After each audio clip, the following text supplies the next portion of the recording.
ভগবান শ্রীকৃষ্ণ বলেন, মাটিতে পড়ে থাকা ধুলো কোনো ক্ষতি করে না ঠিকই, কিন্তু সেই ধুলো যখন চোখে পড়ে তখন অসহ্য যন্ত্রণা দেয়।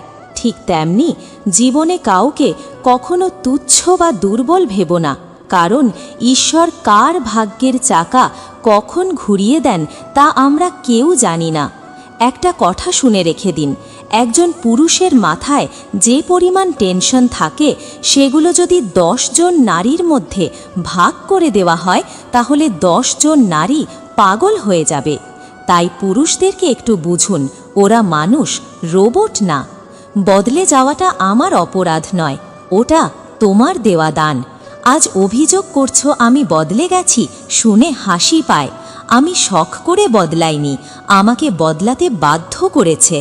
আমার বর্তমান রূপটা দেখার আগে আয়নার সামনে দাঁড়িয়ে নিজেকে প্রশ্ন করো, তুমি আমার সাথে ঠিক কি করেছিলে? উত্তরটা পেলে বুঝবে এই আমিটা আসলে তোমারই অবহেলার সৃষ্টি।